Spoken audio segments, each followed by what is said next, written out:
វប្បធម៌កើតមុនរឿងព្រេងហើយមានគំនុំមានអក្សរបវរសាស្ត្រចាប់កើតក្រោយតទៅបានមានបេតិកភណ្ឌហ្នឹងគឺជាឃ្លាំងផ្ទុក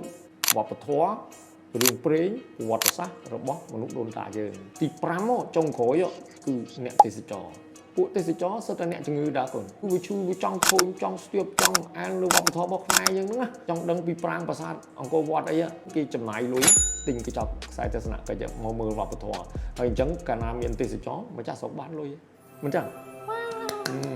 អើយកូនមកពីរៀនណាហើយកូន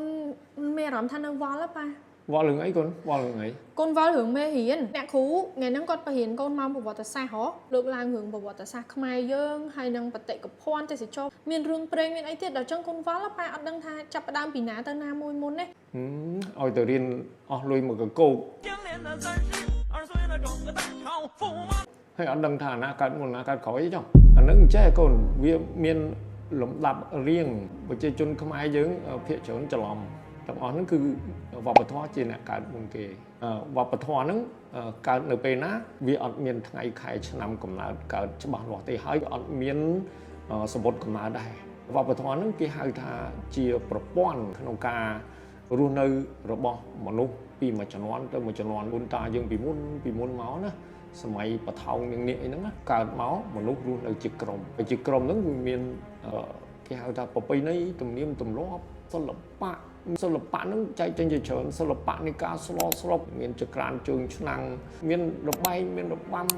ប្រជាប្រិយណាមានរាំដូចរាំវង់រាំក្បាច់រាំអីហ្នឹងហើយក្បាច់រាំហ្នឹងមាន2ដល់10ក្បាច់រាំទៅទៀតរបស់ខ្មែរយើងហ្នឹងកើតមុនគេបន្ទាប់មកបានកើតរឿងព្រេងហេតុអីបានកើតបន្ទាប់ពីវប្បធម៌មនុស្សមានវប្បធម៌ឲ្យដូចនៅខេត្តកំពង់ឆ្នាំងមានភ្នំនាងកង្រីនៅកំពង់ឆ្នាំងហ្នឹងដឹងប្រវត្តិរឿងនាងកង្រីហ្នឹងពីដើមអត់ទាន់មានគំនុះអក្សរទេមានតែភាសានិយាយពីតមាត់មួយទៅមាត់មួយអាហ្នឹងគេហៅរឿងព្រេងអក្សរសិល្ប៍នៅលើបបោមាត់របស់ដូនតាប៉ុណ្ណឹងក៏មិនយល់ដែរខេត្តកំពង់ចាមមានភ្នំហៅភ្នំប្រុសភ្នំស្រីរស់នៅទៅនិយាយតមាត់មកគ្នាអញ្ចឹងវាអត់ទាន់មានអក្សរទេណាកើតតែភាសាមុនហ្នឹងភាសាកើតនៅក្នុងវប្បធម៌ហើយរឿងព្រេងជជែកគ្នាបន្តពីភូមិមួយទៅភូមិមួយអញ្ចឹងទៅដល់ពេលអក្សរកើតឡើងគេហៅស្នាមគំនុះដល់ពេលអក្សរកើតឡើងបានប្រវត្តិសាស្ត្រកើតបន្ទាប់ពីរឿងព្រេងមកកើតជាស្នាមគំនុះមកដូនតាហ្នឹង